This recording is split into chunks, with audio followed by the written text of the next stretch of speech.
Last lecture में हमने जो बात की थी पॉइंटर के अकॉर्डिंग, ओके, थोड़ा वापस थोड़ा रिफर कर लेते कि पॉइंटर क्या है। Pointer is variable whose value of address of another variable, बराबर। तो वो पॉइंटर एक नंबर वेरिएबल था, उसमें 50 था, उसमें पॉइंटर वेरिएबल हमने ले लिया और इसका एड्रेस को हमने यहाँ असाइन कर दिया। विदाउट कोई भी वेरिएबल का एड्रेस किसी को असाइन करना है तो वो variable compulsory declare as a pointer variable, इसके बिना वो काम नहीं करेगा।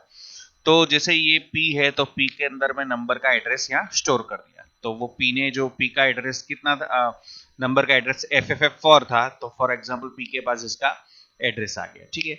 अब एड्रेस आने के बाद ये दो काम कर सकता है, access the value access of another variable value and change another variable value, दोनों काम पॉइंटर कर सकते हैं। तो वापिस हम इसी चीज को देखते हैं। जैसे वेरिएबल ए है, ए में 50 हो गया, ए का एड्रेस है, हम इसमें पूरा रन करके चेक करते हैं वापिस।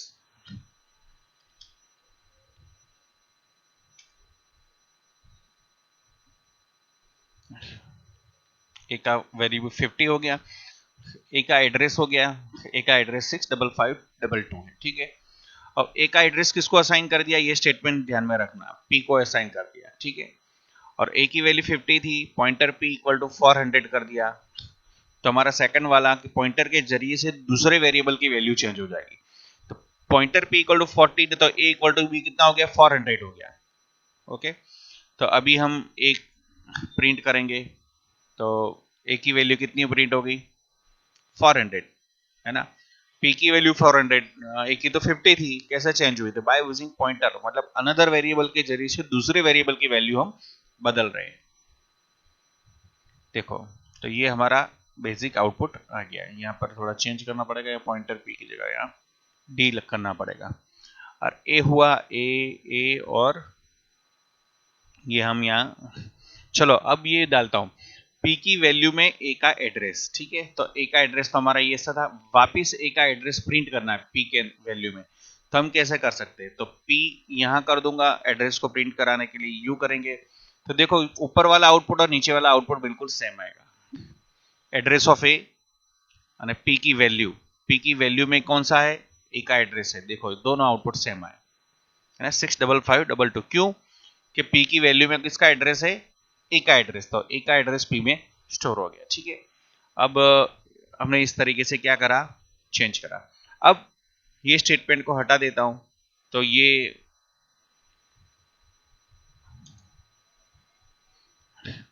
ए की वैल्यू 50 थी, तो पॉइंटर वेरिएबल के पी के जरिए से ए की वैल्यू प्रिंट हो रही है। क्यों हो रही है, क्योंकि बिकॉज ऑफ पॉइंटर।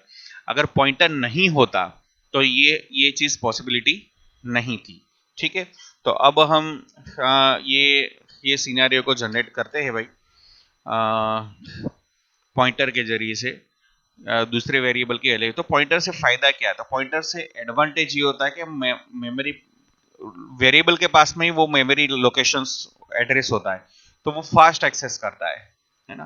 बैकग्राउंड में देखने जाओ तो जैसे कंपाइलर है ए की वैल्यू प्रिंट करता है, यहाँ ए की वैल्यू कितनी थी, तो बैकग्राउंड में कंपाइलर भी पॉइंटर का कंसेप्ट को यूज करता है। तो मतलब पॉइंटर किसके साथ प्लेइंग करता है, कौन कौन pointer playing with a address, वो एड्रेस के साथ प्ले करता है, एड्रेस पर काम करेगा। और मैंने कल बताया कि हर एक में वेरिएबल का एड्रेस क्या होता है, अलग अलग होता है, अलग अलग एड्रेस पर मेमोरी स्टोर होती है, ठीक है। तो ये आपका काम हो गया। उसके बाद हमने पी कर दिया, इसके बाद हमने ए का कर दिया। अब हम क्या कर सकते हैं इसमें, अब हम इसमें ये चीज को इंक्लूडेड करते हैं।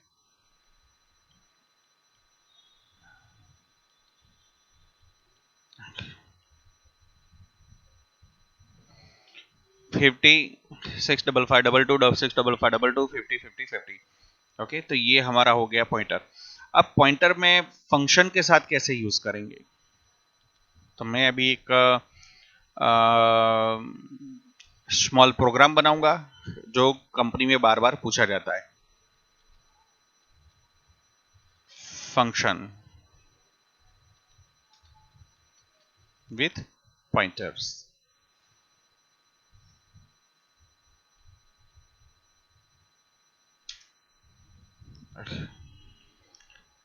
अब जैसे मैं एक फंक्शन बनाता हूं, हम इंटीजर a और एक इंटीजर b ले लेते हैं, ठीक है।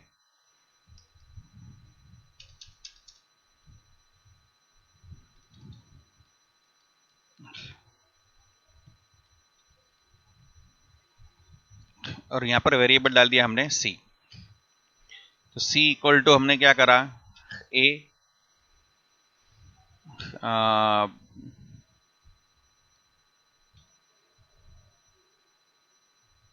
c के अंदर a की वैल्यू डाल दी,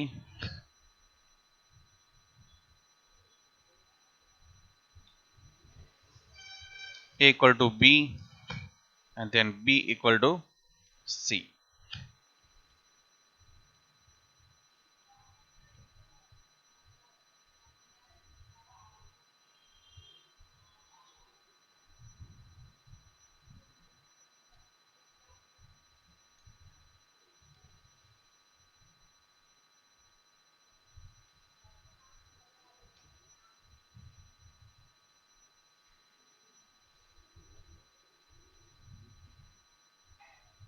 दो वेरिएबल ले लेता हूं मैं, या i, और दूसरा वेरिएबल ले लेता हूं मैं j, i 10 j 20।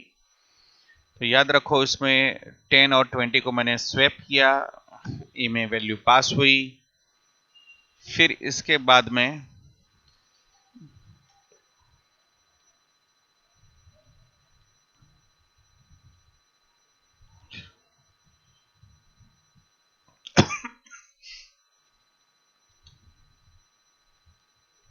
After swap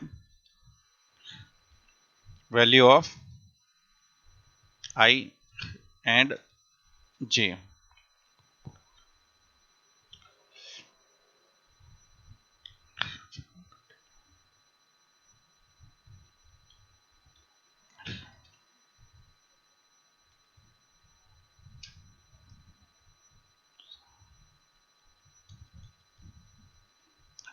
before swap value of i and j। मैं उसको बैकस्लैश एन कर दूंगा, प्रिंट कराने की परसेंटेज डी लिखना पड़ेगा, यहाँ भी परसेंटेज डी लिखना पड़ेगा, ओके। आफ्टर स्वैप के बाद परसेंटेज डी और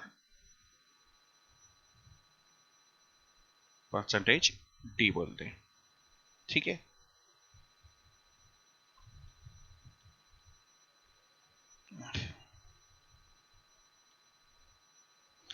इस कोड को बोलेंगे कॉल बाय वैल्यू बोलेंगे। ये हमारा एग्जांपल क्या है, कॉल बाय वैल्यू का एग्जांपल है।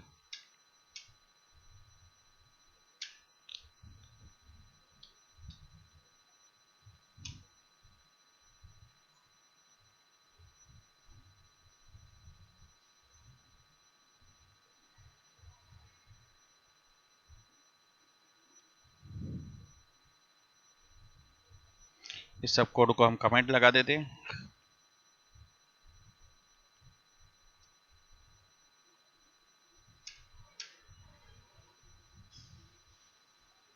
Before swap value of I J 10 20, after swap भी क्या है, वैल्यू ऑफ आई भी 10 20 है।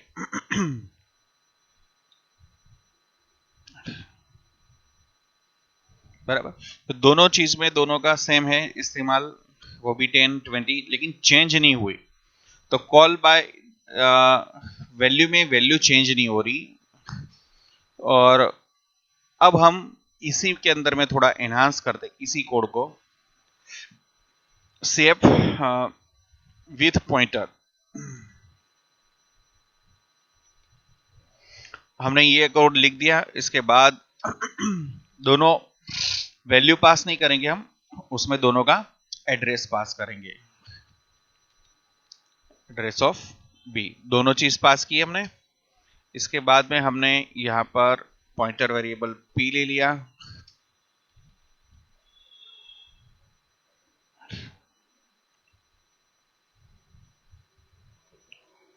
सॉरी हम यहाँ पर एड्रेस पास करेंगे तो यहाँ वेरिएबल को पॉइंटर टाइप डिफाइन करना पड़ेगा हमको। एड्रेस पास हो रहा है इसके लिए पॉइंटर ए पॉइंटर बी,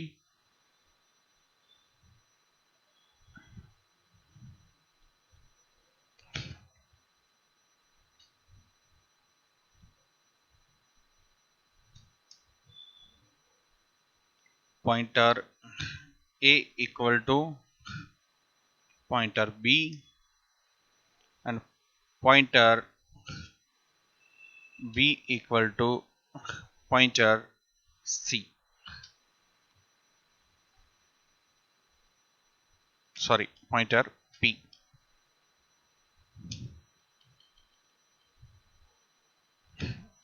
इस को प्रोग्राम को बोलेंगे हम call by reference.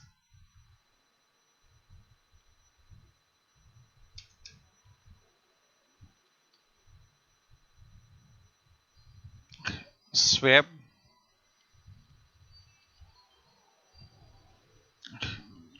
With pointer,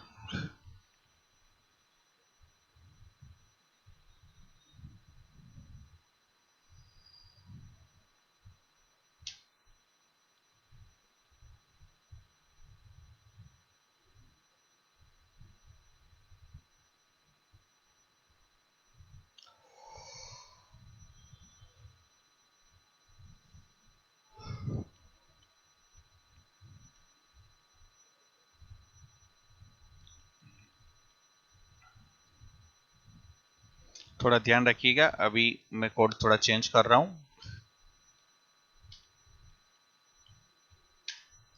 ये हमारा हो गया, ये before swap value of I call, और ये इस पॉइंटर वाला प्रोग्राम हम कॉल करेंगे और इसके बाद हम ये एड्रेस हम पास करवा देते हैं आई का एड्रेस पास करवाया, जे का एड्रेस पास करवाया, और आई का एड्रेस यहाँ पर कलेक्ट होगा, जे का एड्रेस इसकी वैल्यू में कलेक्ट होगा।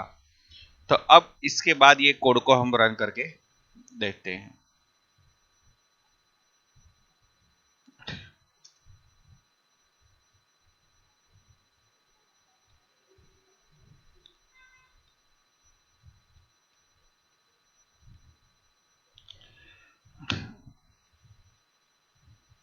जे पॉइंटर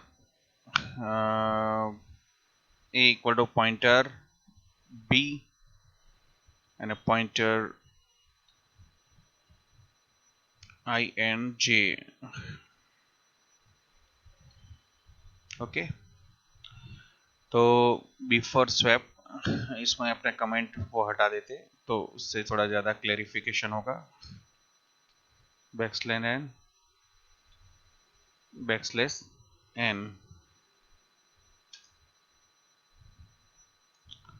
ओके। देखो ये कोड है before swap value of 10, before swap value of 10 and 20, और after swap value of I become 20, J become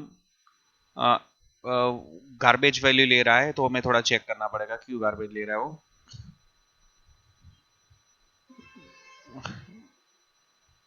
pointer B equal to pointer A और पॉइंट ए हमारी वैल्यू थी, सॉरी हम इसको ऐसा, हाँ ये पॉइंटर पी इक्वल टू हम यहाँ पर ए लिखेंगे।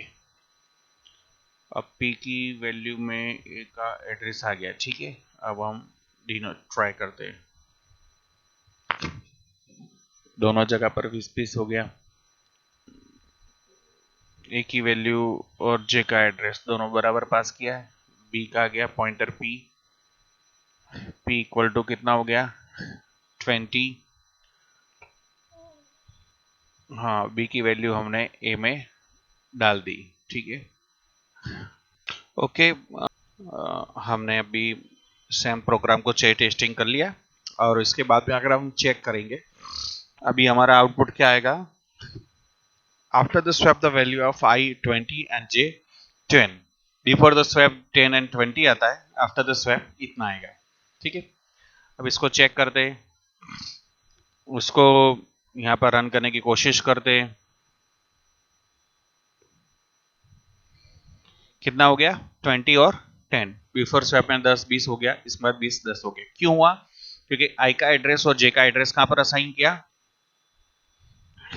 ए और बी में। ए की वैल्यू कितनी थी? 10, 10 पी में असाइन होगी।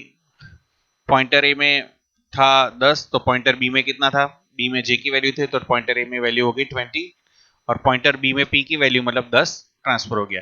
तो पॉइंटर का मतलब वही एड्रेस की लोकेशन पर, मतलब आई जे की वैल्यू को क्या कर रहा है? वो चेंज कर रहा है, जो कॉल बाय रेफरेंस में पॉसिबल नहीं था। हम यहाँ पर आउटपुट देख सकते हैं कि before that one, before swap value of 10 20 था, 10 20 ही आया कॉल बाय वैल्यू में, लेकिन कॉल बाय रेफरेंस में क्या हो गया? दोनों की वैल्यू इंटरचेंज होगी, मतलब स्वैप होगी। तो ये एक एडवांटेज है कि हम, क्या है कि ये हमारा आर्ग्यूमेंट है ए और बी, मतलब ये अलग अलग वेरिएबल। तो बाय यूजिंग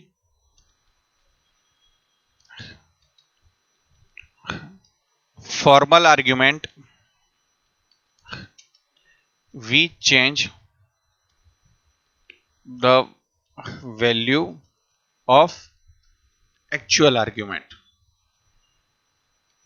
ये हमारा कंसेप्ट है, ये फॉर्मल आर्ग्यूमेंट बोलते हैं। इसकी आर्ग्यूमेंट ए, पॉइंटर ए ने बी को क्या बोलते हैं? Formal argument.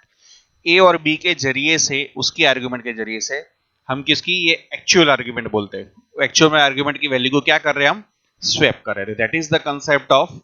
ये तो हमने पॉइंटर का थोड़ा बहुत बेसिक जो देखना था, हालांकि डेफ में बहुत आगे है, लेकिन अभी फिलहाल हम यहाँ पर पॉइंटर को फिनिश कर रहे हैं अभी। और उसमें अभी पॉइंटर और फंक्शन का एक हमने जो डेमोस्ट्रेशन लिया है वो हमारे लिए हेल्पफुल बनेगा। ठीक है, थैंक यू।